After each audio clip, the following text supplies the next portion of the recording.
And we're back. So, welcome back to the SpeedGaming Live 2022 Marathon. Here wrapping up the mini Castlevania block with Castlevania Chronicles. I'll explain a little bit about this game as we go along. For now, we're going to do a range mode. We do have a few options as for soundtrack.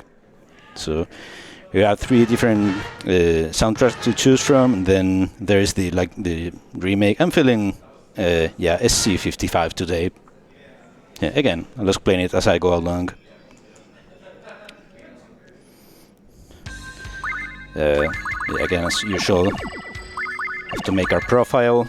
Let's see.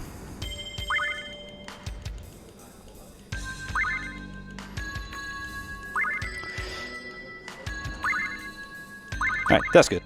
So, the timer in this game starts when I get control of my character after the cutscene. So, I'll signal it to you when the time starts. So yeah.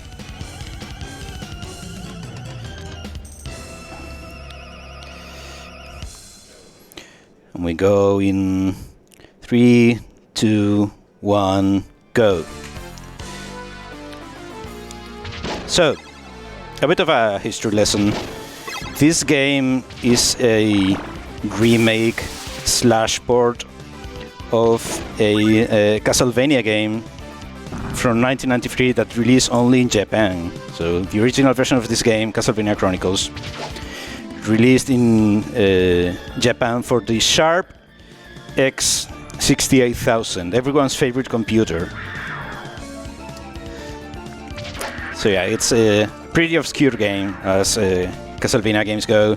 It actually released again in 1993, just a couple months below, or a couple months before Round of Blood, which is kinda this game's more popular cousin.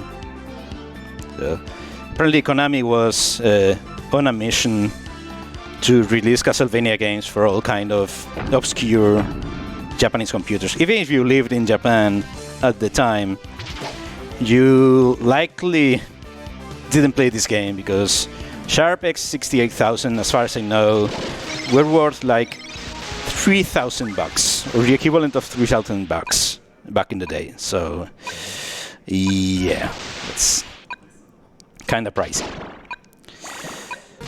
But fortunately, there is a way to play this game in the West, because this is actually the PlayStation 1 version of Castlevania Chronicles that released in 2001, super late in the PlayStation life cycle. The PS2 was already out. So yeah, even in PlayStation, this game wasn't that popular. A little bit low on hearts here. Okay, make it up. Now I have too many hearts, but it's okay. So that was stage 1, but not much to talk about. Now we just whip the bat until it dies. The bat is the only boss that is vulnerable to the stopwatch sub-weapon. And if you're familiar with Castlevania 1 for the NES, you may have noticed that the layout of the first stage was pretty much the same as the first stage in Castlevania 1.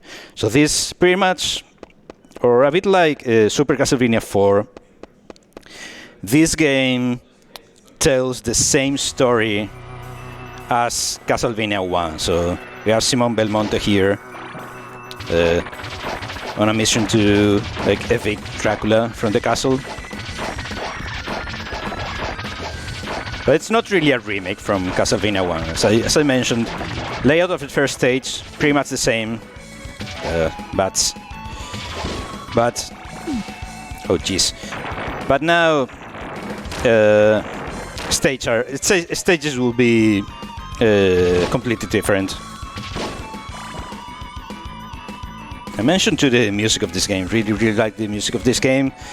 And there's actually, like we saw at the beginning, several different soundtracks to choose from. So again, this game released for a Japanese computer, and depending on the audio device that you had attached to the computer.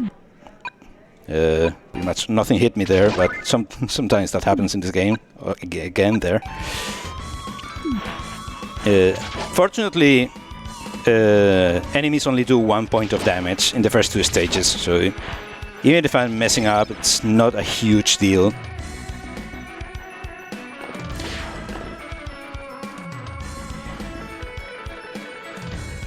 But yeah, that's one of the main differences between original and arrange mode. Original is just a straight port of the X68000 version.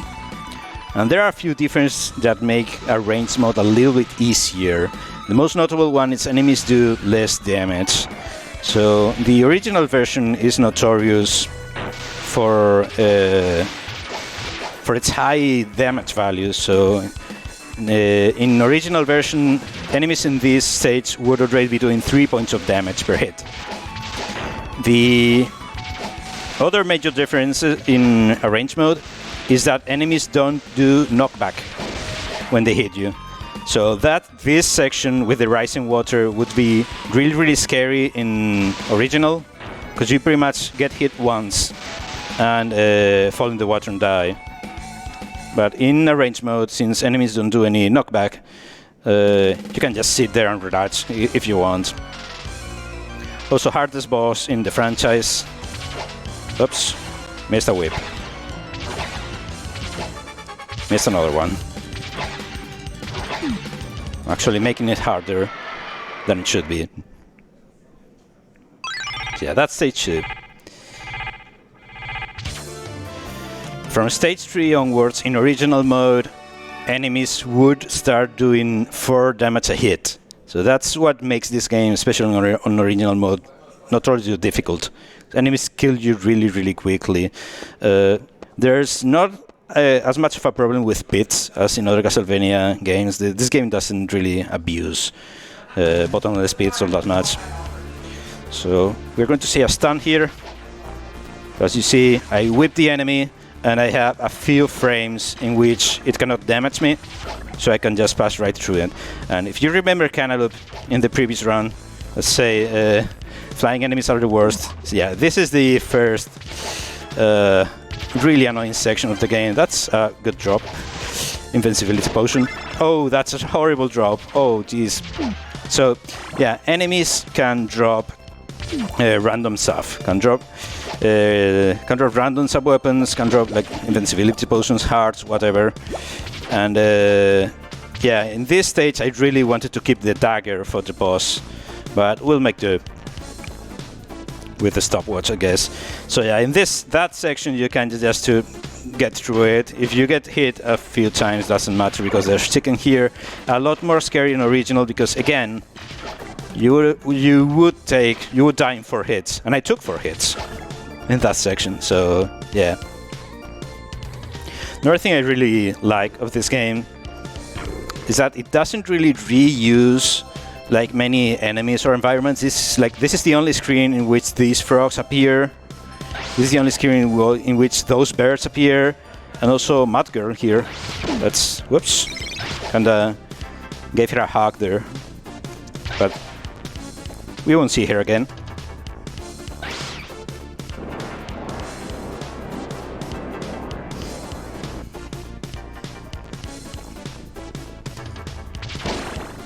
So yeah, from here towards the end will be pretty straightforward. There is a scary jump here.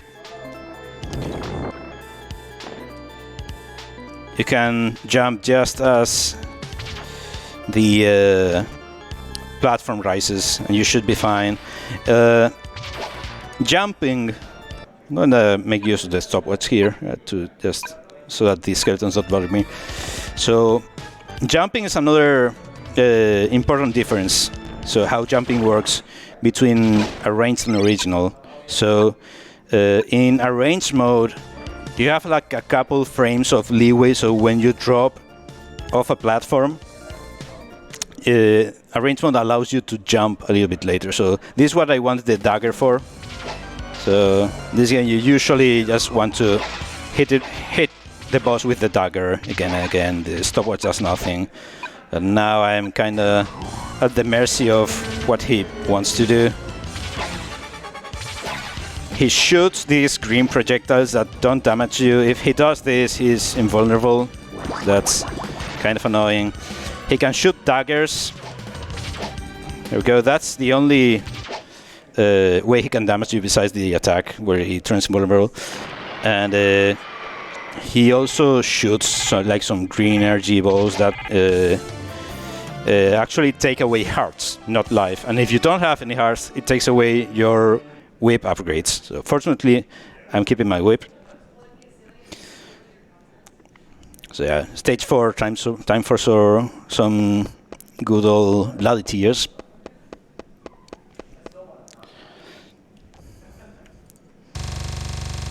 Ooh. Oh, that's actually quite bad. So that's a glitch that happens with this game sometimes. It happened to me once. Sometimes the music just bugs out. And basically what happens there is whenever the music changes again, so if I die or if I get to the boss, the game just freezes. So pretty much that's a dead run. Fortunately, I do have some save states for the start of the stage. So we are just going to reload this save state for stage 4. The soundtrack is different because I have original soundtrack for the save states, so hopefully that won't be a bother. So sorry about that. Like, that's really unlikely to happen, but marathon luck, right?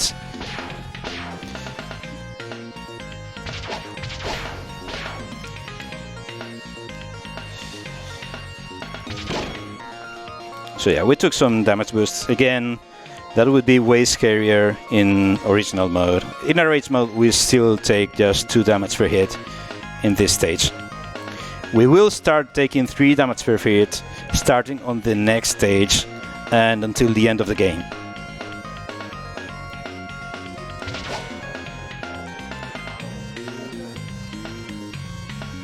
Man, I can't believe the music bugged out. Okay, we're going to see another another stun thingy.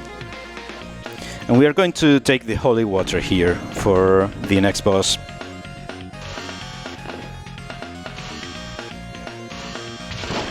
There we have it.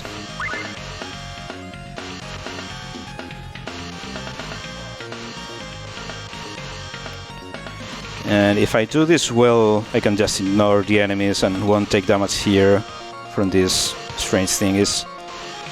Oh, okay, jumped a little bit earlier. Or jumped a little bit early, and I also took a hit from the bat that spawned behind me. It usually spawns ahead of me. So I'll take this a little bit safe. I'll kill this guy.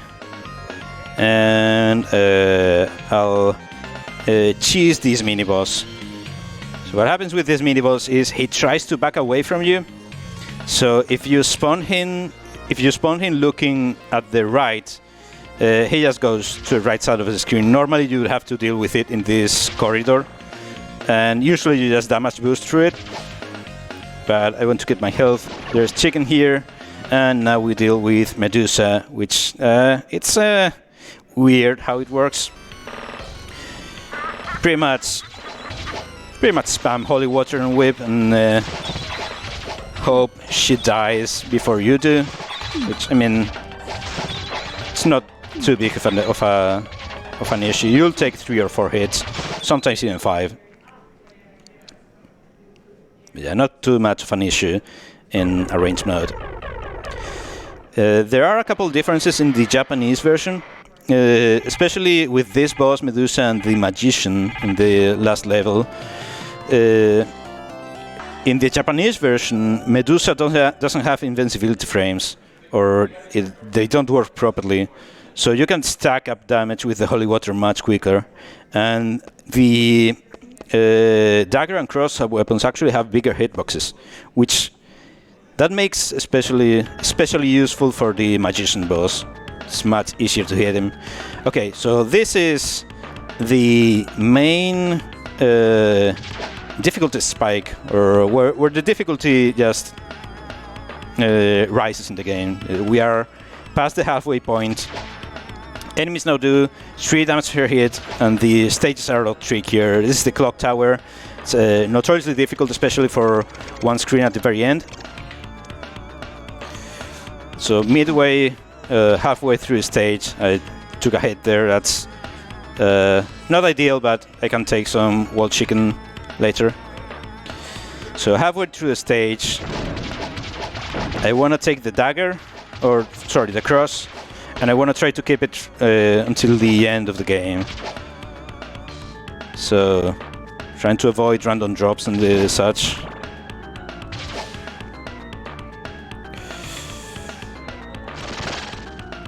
Alright.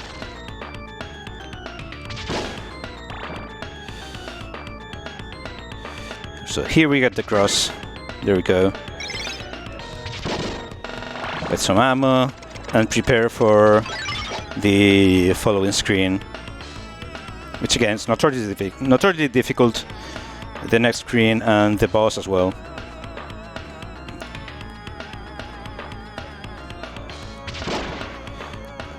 So I do want to start farming some cross hits to get the double shot further in the screen. So this screen, there are these gears that fall from the background. We take some whole chicken here, shoot across to deal with that peeping eye. So there are some gears that fall from the background. They are really annoying to deal with. You pretty much have to know where they will spawn. We just damage boost of that one. If you are quick enough, you can avoid those two before you take the stairs. Again, farming some hits with the cross. Here, another gear, couple enemies, and we get the double shot here.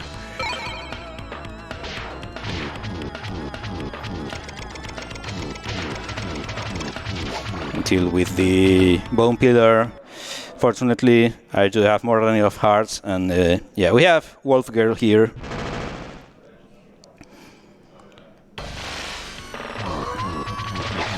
Okay, so see how she took a lot of damage. She took 6 units of damage immediately when starting the fight. What I did there was a damage stack.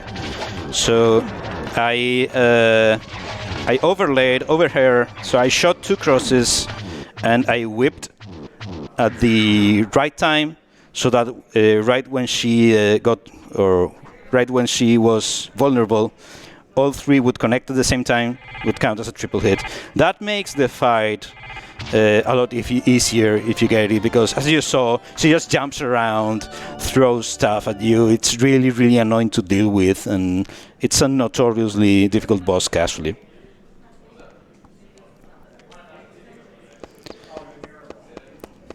It's now stage 6.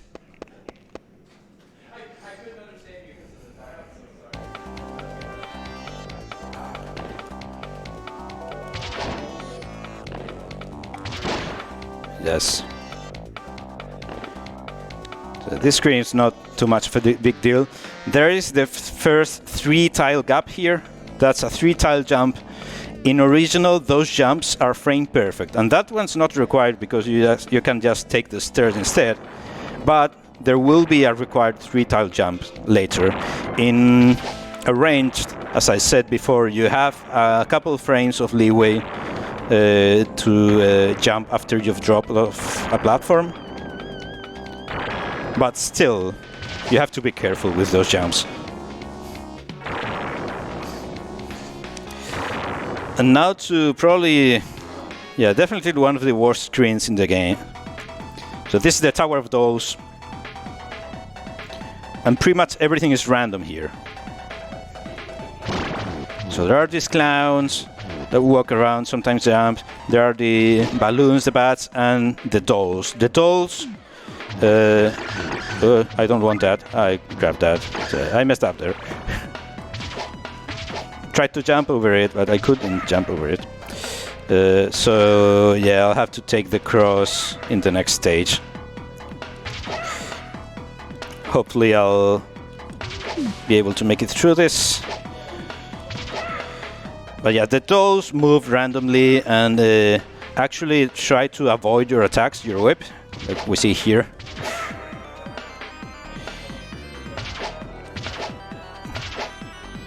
Yeah, they are just really annoying.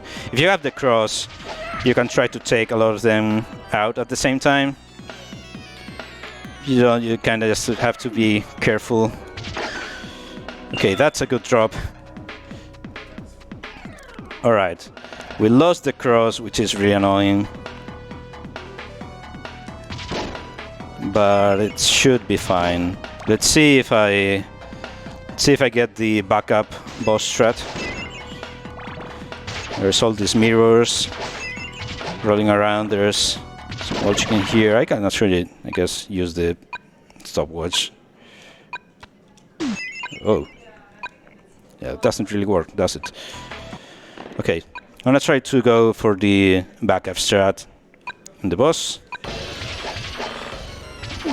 Just kinda exploit his AI here in the corner. One thing about this boss is that he gets invincibility frames when you attack him. While he is in his invincibility frames, he can't damage you through contact damage. So you can kind of just exploit his AI there. Otherwise, if you don't know how to deal with him, he's a really hard boss. You didn't quite see it because I got here without a sub weapon. Or well, I got here with the stopwatch sub-weapon, which he can use, but he uses your sub-weapons, or the sub-weapon you get here with, and he actually drains your heart when he uses them. So it's a bit of a jerk. But if you get here with triple shot crosses, which you would ordinarily do if you don't mess up and take the stopwatch on the way, you can actually pretty easily exploit his AI as well. I messed up there. You don't really want to mess up and stop in the screen.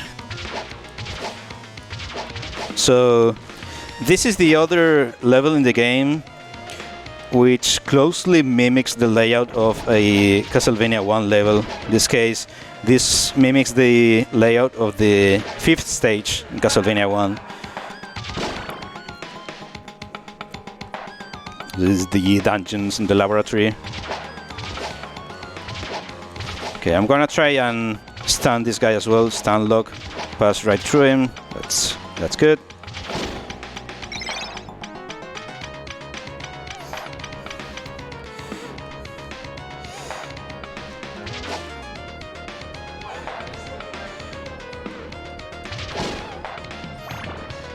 Enemies can be really annoying in this stage, and again, each hit drains 3 health, so you kinda have to be careful.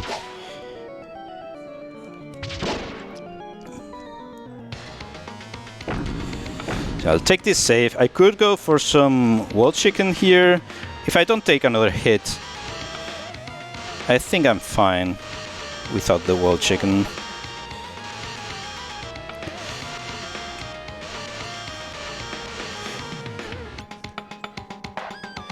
Here is a bit of a booby trap here. Oops. And you can actually, with good movement, you can make it through these traps and jump over this. That's tighter than it looks.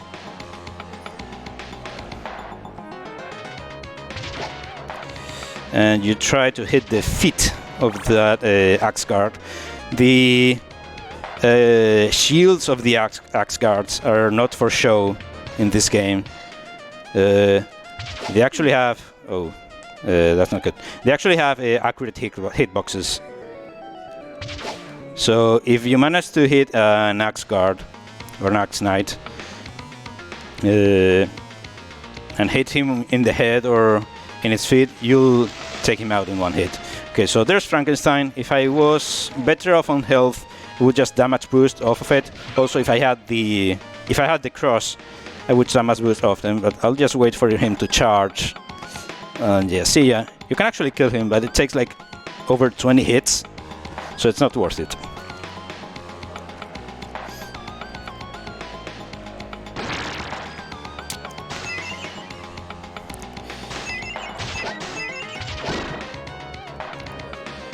We have some small enemies to deal with. Yeah, in this screen, I'll take the backup cross. And unfortunately, I won't have triple crosses for the boss. I'll have to make do with a single cross, and the boss is pretty easy with triple crosses. If you don't have triple crosses, it can get a little bit ugly, so let's see how it goes. We just take a damage boost here. Not worth it to deal with that bone pillar and the skeleton. So we just damage boost and take the wall chicken. And yeah, this is a notorious corridor, especially in the NES version. So this is the long hallway with Medusa heads and axe knights, and your battery is running low. That's alright. Alright. That's not good. That's not good. It's not a good screen to get interrupted. Ow. Alright, so we'll probably die to the boss, but it's okay.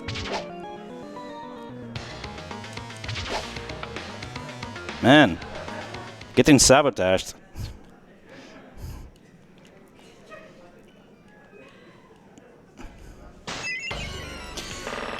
So yeah, if you have triple crosses, you just spam them here. And yeah. Not so easy to deal with. Yeah, it's okay. Got to run back through here. Just take all the candles because you need the hearts to get the whip upgrades. Obviously you need the cross.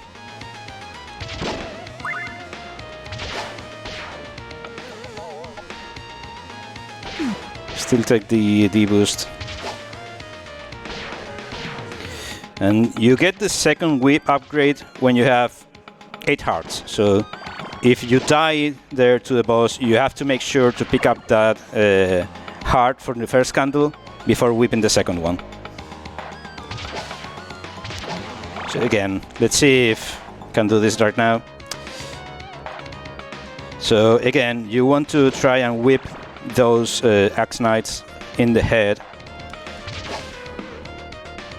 Okay, we should be able to do this now.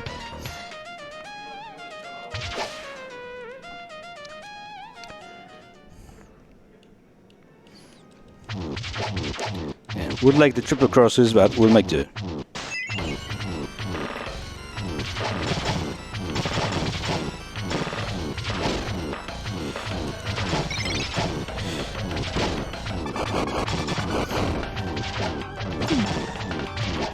And yeah, the advantage of the triple crosses is that you usually are able to kill Death before he does this attack, in which you can pretty much do nothing. But it's fine. And the good thing is, if you save these candles, you can get a double shot at the end of the fight if you die. Yeah, I know all of the death strats, all of the backup death strats. You kinda need to know them if you want to run this game. So, last stage in the game and best music in the game. Shut up for a little bit.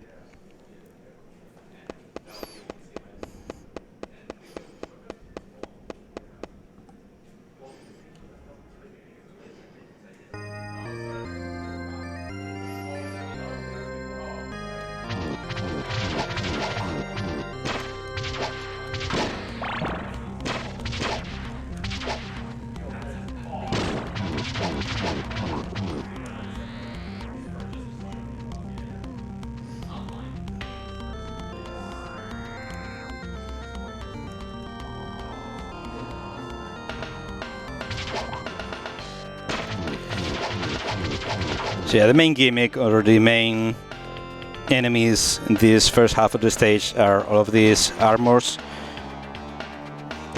Some of them attack you with an axe, others have this ballista. You pretty much have to know where they are and that's it. Oops, didn't mean to fall down. Leave me alone. That's what I want to do. And there we got the triple cross. And now for one of the trickiest screens on the game, if you play it casually. So there's these chandeliers that fall, and these knights on fire that block your attacks. You pretty much, if you don't know how to deal with them, they are a nightmare. You pretty much have to whip them once, and then whip them diagonally down immediately after. Okay, say hi to the bats again. These are the first stage boss, and this is the scariest jump in the game. 3-tile jump over a giant bat. Yeah, that's way scarier in original mode, of course, but here you can still pretty easily fall. Okay, final stretch. Say hi to the mates, to ninja mates. So you just... They like to throw knives. This one you want her to come down like that, because then you can kill them there in the corner. Another 3-tile jump here.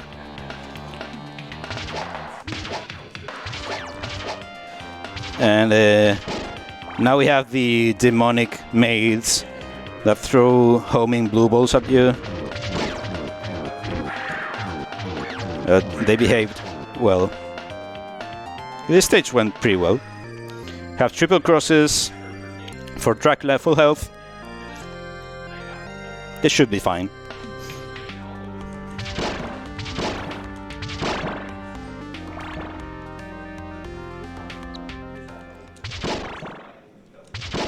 We don't want the holy water. So, good old Dracula here, 2 phases. First phase, just warps around, shoots stuff.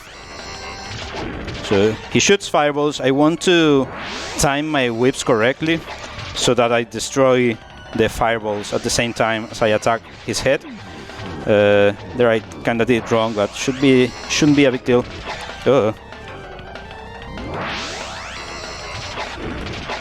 If he spawns close to the corner like that, I can throw a cross, get some extra hits in there.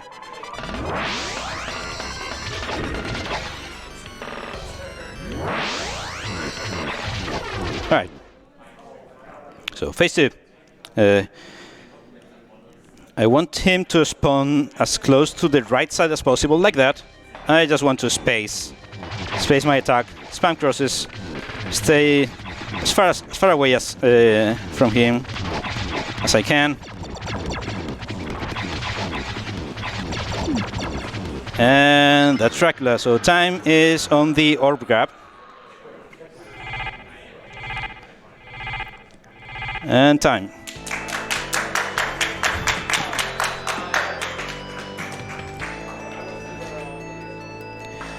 All right. So besides a couple mishaps here and there, it was actually a pretty solid run. So my best time, well, I mean, it's not even a valid run because I had to load the save state because of the audio glitch. Man, that sucks. But yeah, my best time is just under 30 minutes, like 29, 30, something like that. Best times for this game. I haven't been running this game for a long time, not at all, just like a month or so. Best times in this game are in the 26-minute range. The world record for this category is over 10 years old. So yeah, that's something.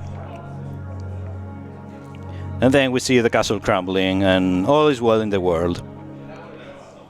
So yeah, that's Castlevania Chronicles. Hope you like the runs. Just a lesser known Castlevania game. A very underrated Castlevania game. That's actually the first Castlevania game that Koji Igarashi directed on his own. He was co-director in Symphony of the Night. But yeah, that's it for me. The marathon must go on. So, thank you all for watching, and stay tuned for more SpeedGaming Live Marathon.